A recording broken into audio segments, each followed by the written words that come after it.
Welcome everybody. My name is Allie O'Shea and welcome to my podcast, Soul Expansion and Inspiration.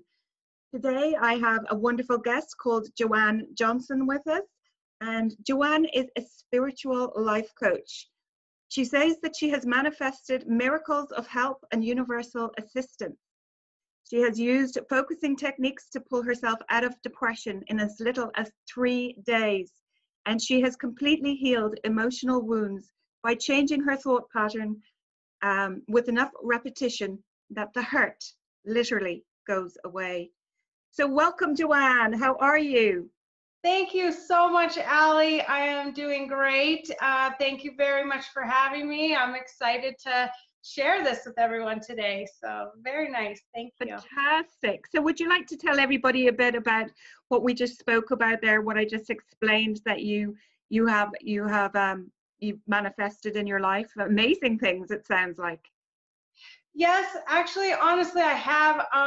My journey with manifesting started a long time ago. When I was like in my 20s, I just started realizing how my thoughts and things I was thinking were manifesting like in real ways on the television or on license plates or what have you. And it would always strike me as like what's going on? I didn't tell anybody, and there it is as I'm walking by. So it started sort of that way, and I had an amazing experience one time of getting from Texas to Colorado with only universal assistance. I had no money, no food, and anything, and I made it in less than 24 hours in like the most miraculous way. Like in the end of the trip, I had a gas truck come to fill me up, but I had left to go to a gas station, and then another car broke down in the area that I was at. So the gas truck stayed to jump the car and ended up filling me up with gas. Like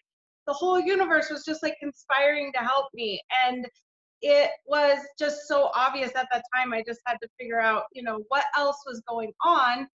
And that led down later and later to manifesting, like deliberately with the teachings of Abraham. And I manifested my husband at the time, and I've manifested cars and dogs and you name it, deliberately. But the most exciting, I think, thing that I've manifested for myself was the ability to change my emotional state. Like we mentioned, pulling myself out of a depression in 3 days was one of the most miraculous things I've ever experienced, and it's life-changing. So I'm excited. That's amazing. So, I mean, I took myself out of 25 years of severe depression and suicidal thoughts, and I spent a month on suicide watch myself in my early 20s. So, it really does work, but to do it in 3 days is phenomenal. And really, so do you want to tell us a little bit more about that and what you mean by that? Like, how did you, was it a process that you went through each day? Absolutely. So, I was actually a victim of domestic violence in 2017. And so I ended up with a broken nose, and I had to file for divorce immediately, following that weekend. So luckily I was able to stay at my house with my children, but it's just life-changing and sudden, and all of the emotions that go along with that.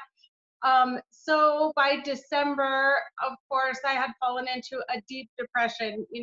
I just had felt like my life was over. I had moved to this town. I was 700 miles from my family, and I was alone. And at the time, my kids were gone with their dad for Christmas, and I couldn't even get off the couch without crying.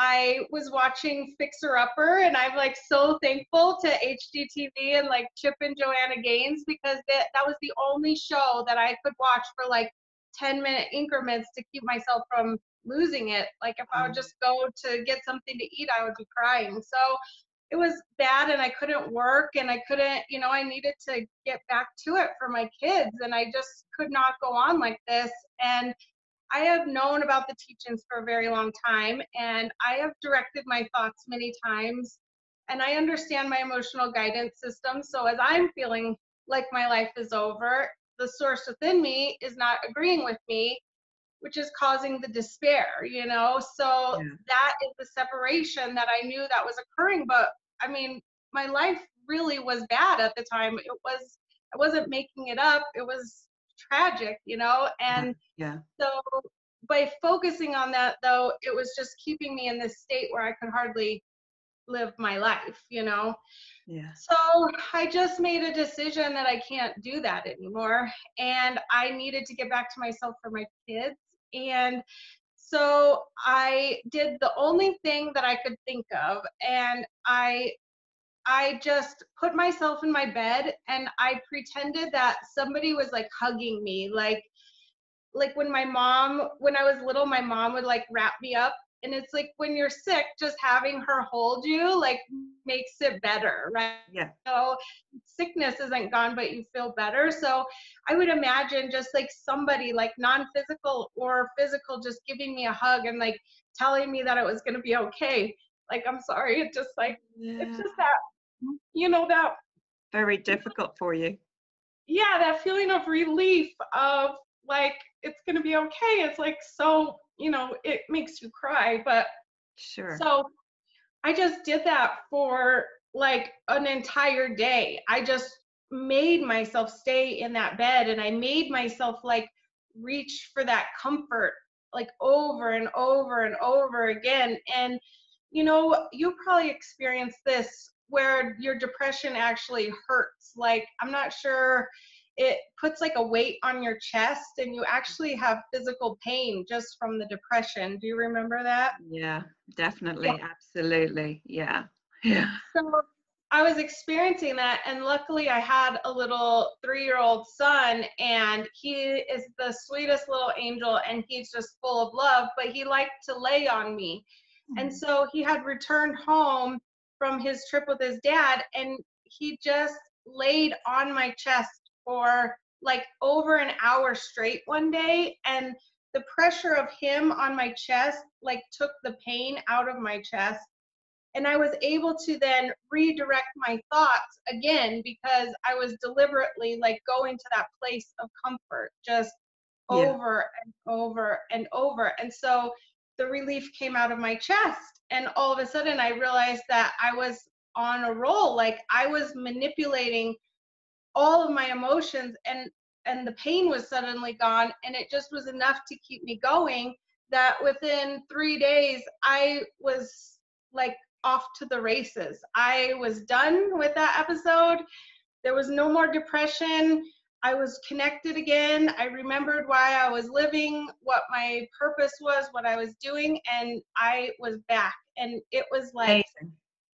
this roller coaster. Exactly. It was amazing. But yeah, so I did it myself. And I just think that when we start to understand all these components of, you know, momentum and the laws of the universe, and we use them to our advantage, like you can end your suffering or you can shrink it into such a short period of time where, you know, we don't have to suffer for 6 months or years after tragedy or something unexpected. You know, it gives us Yeah. a very, Yes.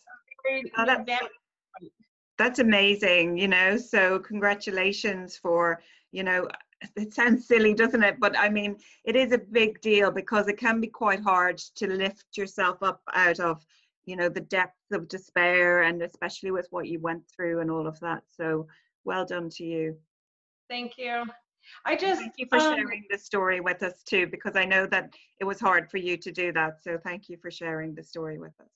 oh, you're welcome. You're welcome. But what the craziest thing is that, you know, Abraham talks about this, but, you know, to the degree of your suffering is like gives you the will to change. Like, so if you are really suffering a lot, you are going to find a way to pull yourself out, probably more than somebody who's just experiencing a little bit of discomfort. So, you know, when we're going about our daily lives and we're just tolerating stuff we don't like, and this we don't like, and that we don't like, and we find ourselves feeling bad during the day, we're not as willing to do something about it as when we're in those serious states of despair, you know?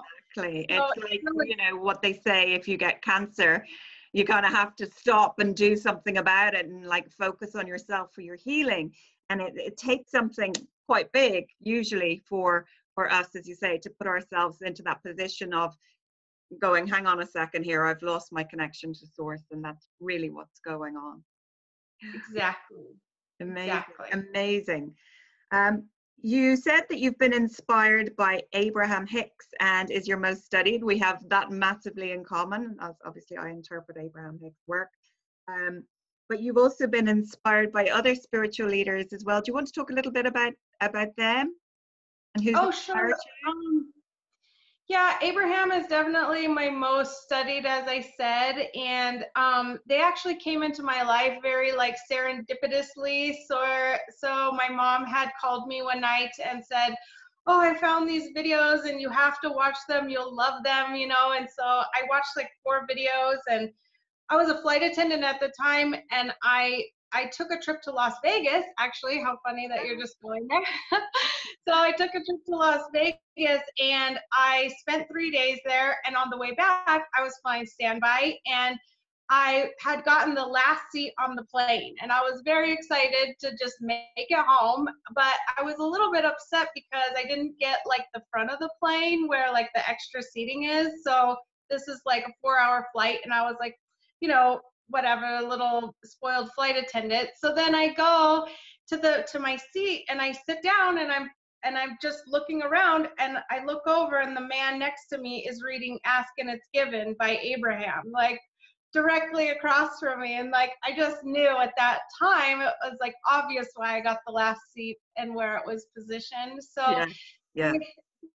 they have just spoken to my soul, and they resonate with me like 100%. I don't have any objections really to their teachings, and so it's easy for me to follow them. But I started out when I was young listening to like Wayne Dyer and Dr. Christiane Northrup. She used to be on a local PBS station, and she talks about even how our hereditary diseases are like vibrational, and they get passed on generationally. And when I was very little, in 2nd grade, I actually used to debate spirituality with my best friend. Like she was a Catholic and I was not. And like we would get in little fights like about like beliefs, you know, like about what we believed. And we laugh about it to this day because we're still friends like 30 years later. But you know, this has just been in my system for a long time. So I was always searching for, you know, the answers to fulfill what I was experiencing, kind of, and the truths that I knew inside of me. So did your friend change to spirituality, or is she still very religious? she's very Catholic, and it's so funny, but she uses like the Bible in a similar way. Like she'll get answers through the Bible, and we talk about, you know, manifesting more in terms of like God, you know, giving her something. But she's very open to talking about non-physical and all sorts of things, but it's just the terminology that ends up being different. It's very similar really, isn't it? It's just that, yeah, as you say, the vocabulary used is slightly different. You know, yeah, so that's brilliant. Yeah, so Wayne Dyer was one of yours as well. Yeah, Wayne Dyer. And honestly, Oprah's Super Soul Sunday. I really like those conversations. It gets me into that calm, like thought-provoking space, and I really enjoy that. So love Oprah. Yes.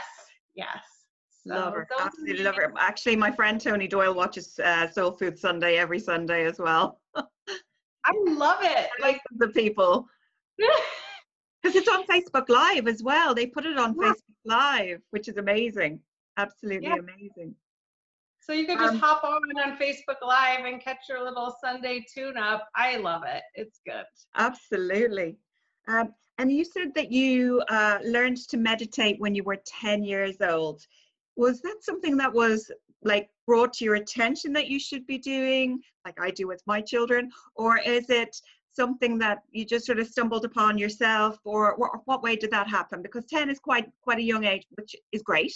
And I hope, and more that it's going to happen, because they're practicing a lot of mindfulness in schools these days. Thank goodness. In my children's school, they practice mindfulness and stuff like that. So did you want to tell us a little bit about that and how that happened for you? Yes, my family has been into metaphysical teachings since probably before I was born. My grandma actually was very into the teachings of Edgar Cayce, and he was like either through hypnosis or channeling. He was receiving messages as well, and so they had been into the non-physical or the metaphysical teachings, and I think obviously from a young age, I was curious about spirituality and I liked the conversation. And so, my grandma did teach me to pray at night. We would pray, but then she had taught me about meditation. And I just felt like when I would lay down and get quiet with myself, that, whoever was out there was connecting with me. I felt like my voice was being heard. Like my wants, and I could talk, and that was the beginning of my connection. Definitely that quiet space automatically connects me. So it was a young age, but it was just natural in my family, kind of, because they believed in those kinds of things anyway. So that's amazing. Awesome sauce. Yeah. By the way, in case you're wondering, why did she just add that to the end? No, I know what it means. I do. I know it. I say it. It's actually quite funny because it's been my catchphrase and I'm known for it. And recently I had a friend request from another gentleman who has a fantastic podcast, and can't remember the name of it, unfortunately, but it's really funny. He sent me a friend request and I just saw on his profile somewhere, awesome sauce. And I accepted his friend request and I said, oh, I saw that you had awesome sauce on your profile. That's amazing. And it actually turns out that he has a bookstore in America called Awesome Sauce Books. Really? How cute. I like that word. Yes. Awesome sauce. Yes. Yeah. So I love synchronicities like that. I mean, I just knew, oh, absolutely, we have to be friends because of what's on your, you've got that on your profile. Isn't that great? I love it. I love it. So you said that, or not, you said there's so many different coaches these days, like life coaches and intuitive coaches and, law of attraction coaches, and there's so many different types, but you're a spiritual coach. So for those who don't know the difference between, spiritual coach and maybe a life coach or any other coach, would you mind just letting us know what the difference is, if there is any? Well, a little bit. I mean, my teachings and my life experience and the things that I've discovered that have helped me so much have all had a spiritual basis to them. So when I've really moved energy or experienced miracles or molded my life in any way, it's been through my spiritual connection that it was possible, all through intuition and signs and, meditation and writing practices. And so to me, I'm not just a life coach. Like, I can coach about different areas of life and how to manipulate it and how to get the results that you're hoping to experience. But to me, it has to have a spiritual basis to it. So instead of just being called a life coach, I just felt that it's important that people know that this is a spiritual based practice in my daily life. And, so that we all are drawn to each other, and then it kind of just like classifies you. And it is important to me, like the law of attraction is a law, and it's a workable, provable law to me in my head and everything in my life that I've experienced.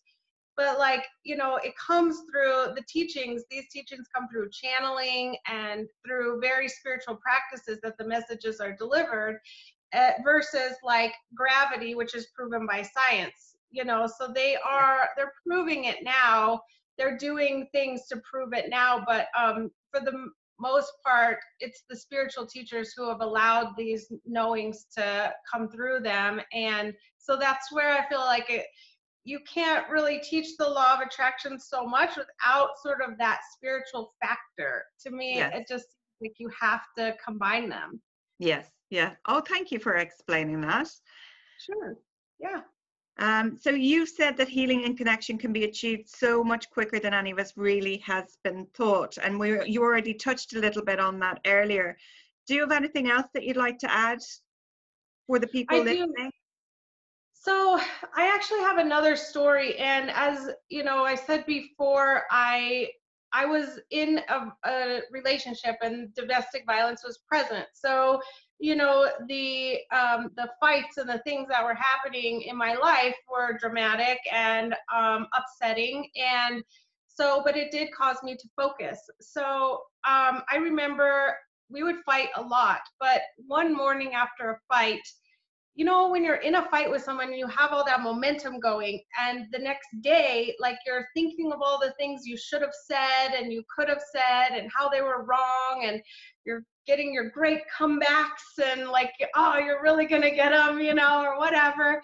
Yeah. But like in this situation, But I should have said that. exactly, right? You know, yeah, it's like, oh, I should have said that. But you know, in my relationship, the ritual was never for him to apologize or for us to come to any sort of like healing on the topic or the fight. And so I would be left held with all these things that he was saying to me, and there would be no resolution for them. And so just one morning, I was getting ready and I was having the fight in my head and I couldn't, you know, get away from it, but I wanted to feel good. I didn't want this to rule my day anymore. And so during just the time that I was getting ready in the morning, I deliberately like stopped that train and focused on like a thought of my son. And I would just go there as hard as I could in my head and let my vibration raise.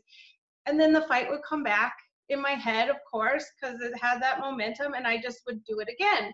And I probably did it about 15 times. And all of a sudden, it stopped, like to the point where that anger and the hurt and the pain, it left my body. Like I was not upset anymore.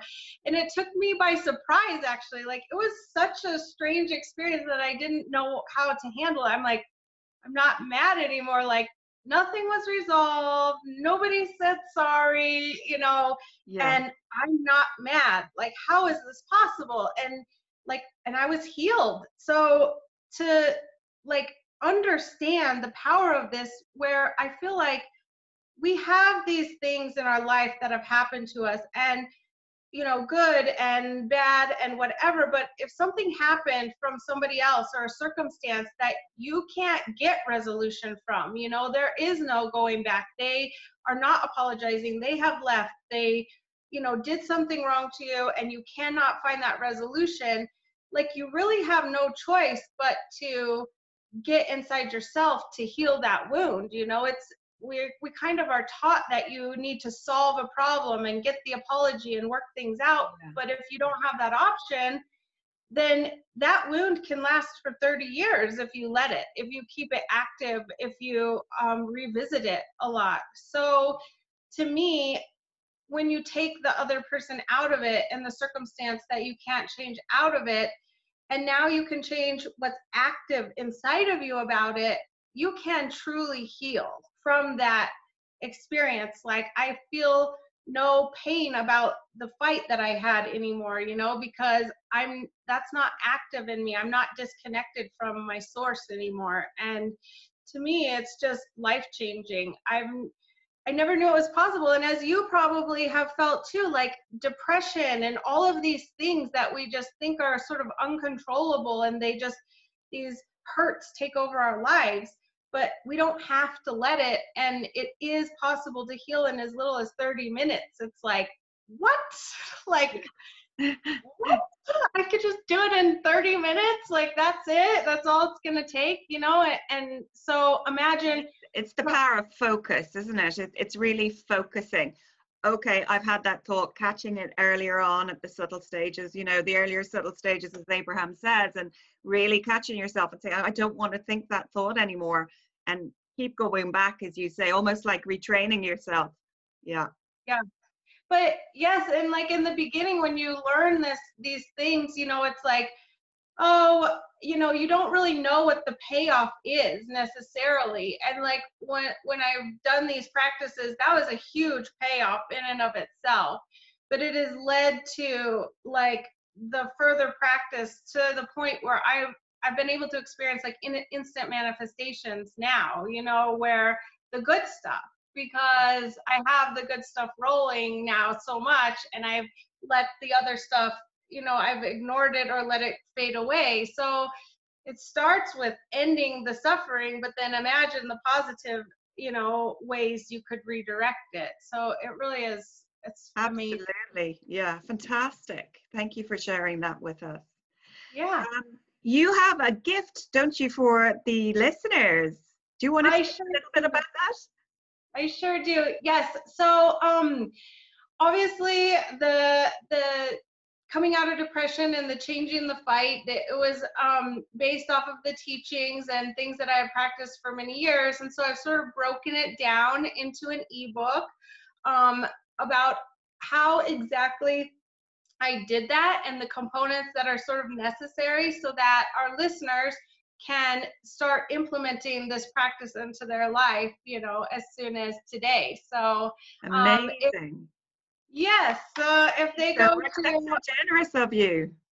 Oh, I'm so excited to share. It's just, if I can help just even one person, realize the true power of their mind, and I do feel like this is the key to happiness. Like it's not, there's nothing else that has made me this happy than, getting in charge of my own energy and directing my thoughts, so I'm sure you can relate, and I would love to just share it with everyone. So I created that ebook, and you can get it at JoanneJohnson.click /Allie, and it should be available for all of our listeners today.